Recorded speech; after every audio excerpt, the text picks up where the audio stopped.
So my project covers the impact of COVID-19 on unemployment and the global economy. This will be a predictive analysis of future unemployment rates and economic relief.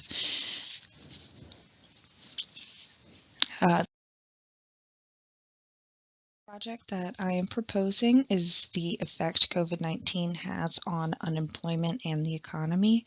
COVID-19 has affected every single one of us. Extreme measures were taken to alleviate spread of the lethal virus. Mandates enforces mass shutdowns for non-essential businesses, and that went into effect of March 2020 and ultimately has caused a downturn in the global economy. What does the future hold for all of us, and will unemployment rates decrease? COVID has caused a domino effect to occur as the economy has faced depression, mass shutdowns, to personal financial crises, to global economic crises. The problem is that we want to know if there is a way to analyze and predict unemployment data compared with COVID-19 data to determine if we will see economic relief on a regional scale as well as a global scale. The question is, can we build predictive models that will be able to project unemployment rates in the future as well as project economic relief?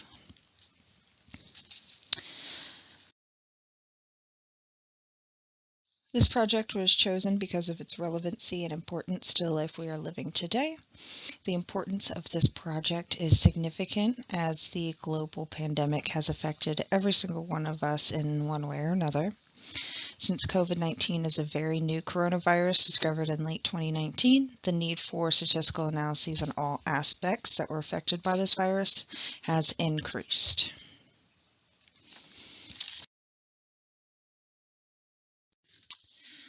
So background, countries have been forced to shut down a majority of their businesses, along with a number of mandates to alleviate the spread and contraction of the virus.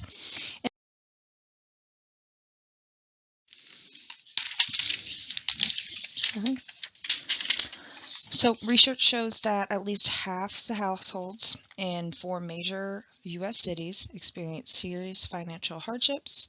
Those 4 major cities being New York City at 53%, Los Angeles at 56%, Chicago at 50%, and Houston at 63%. At least half of households in the same 4 major cities have reported at least one family member lost their job, been furloughed, or had hours or wages reduced. New York City is at 50%, Los Angeles at 61%, Chicago at 51%, and Houston at 57%. Of these households, 1 in 3 had reported they drained savings and retirement accounts as a result. Other household hardships that arose due to COVID are lack of healthcare resources, education, housing, transportation, and childcare. Temporary restrictions that started March of 2020 included shutdown of all non-essential businesses such as restaurants, recreational businesses, entertainment, gatherings, school, and other non-essential businesses. Extra mandates and regulations have been placed to minimize spread, such as mandatory wearing of masks, extra sanitization practices, social distancing with 6 feet minimum distance, minimizing of social gatherings, and curfews on consumption of alcohol. A lot of places I know in Virginia have restricted this to 10 p.m. so that people aren't out all night. So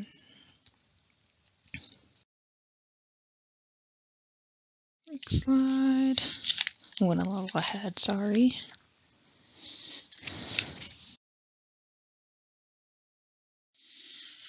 So there is no known time frame of when COVID-19 will diminish, and businesses and organizations will need to prepare accordingly for the future living with COVID, because it's not going to go away anytime soon.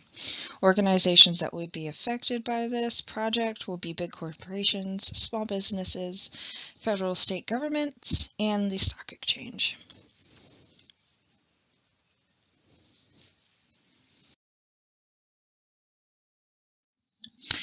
The objective for big corporations will be to aid in economic and unemployment relief, if possible, by business expansions, creating new jobs, and strategizing and prioritizing their budgeting.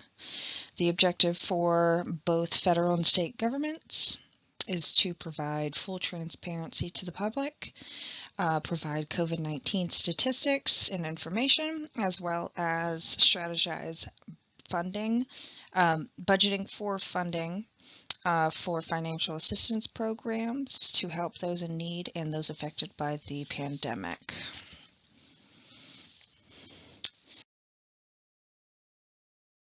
So gaps in this problem resolution. So the U.S. Bureau of Labor Statistics is part of the Department of Labor and serves as a public repository for labor and economic related statistics. BLS is currently assessing how the pandemic has impacted operations and production. They have news releases of different areas that have been impacted by COVID-19, such as county employment and wages, job openings and labor turnover, and employment and projections. They provide the most accurate data and report the effects that COVID-19 has on these subjects, as well as projections and predictions for each. The Organization for Economic Cooperation and Development, also known as OECD, has a detailed forecast of unemployment rates, so kind of along the lines of this project. They provide the most accurate data, and these unemployment rate projections are through 2022. By different groups such as education level, age group, youth, and foreign-born persons.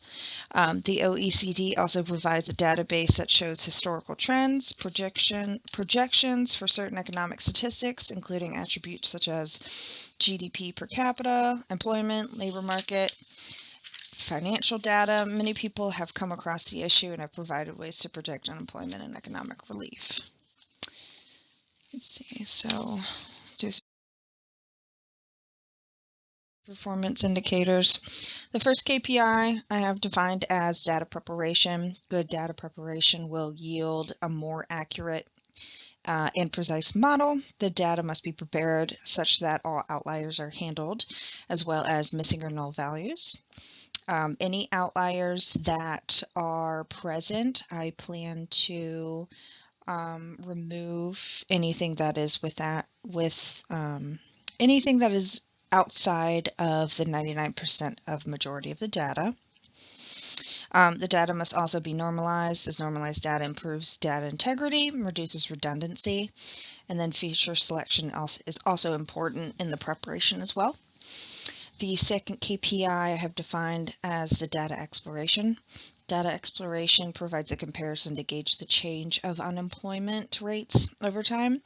Further exploration will provide insight to the GDP per capita by each country to show the country's economic performance pre- and post-COVID-19. Finding possible relationships between attributes is important for exploration as well. It can help produce some potential questions as well. The third is the model's efficacy and predictability. As a measure of performance, predictions based on a model that has little precision and accuracy yield useless outputs. So the precision and accuracy of the models would be the indicators, as these directly assess the model's efficacy and performance.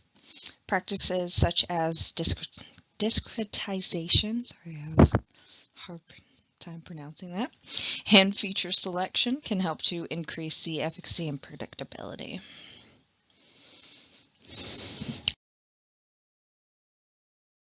So project milestones provide detailed description and importance of project selection. So it's around week 1, week 2.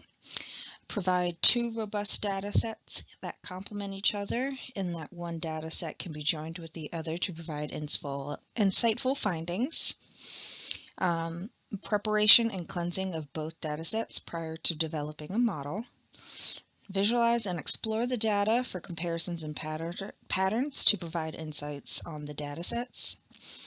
And then splits data sets into training and testing data sets for the model to build and learn from. Provide predictive models as a baseline and provide findings upon initial model creation. Attempt to increase accuracy by fine-tuning the model approach. And complete analysis by providing details of all listed above and advise future efficacy and relevancy of the model for real-world solutions.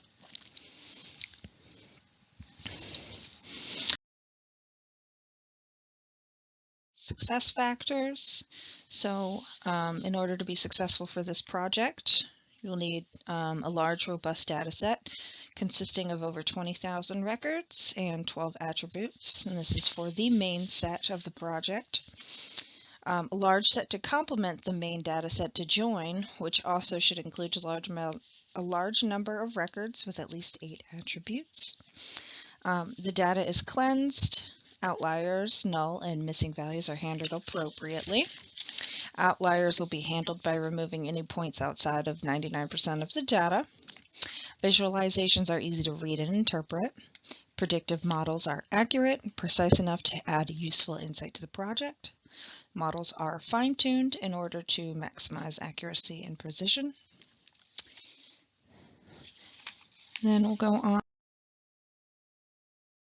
to data sets and overview. Let's see. So the main data set is the economic statistics data set, which encompasses 14 attributes and 50,418 instances. The data set includes COVID-19 data from 210 different countries and territories. The attributes included in the set are the ISO country code.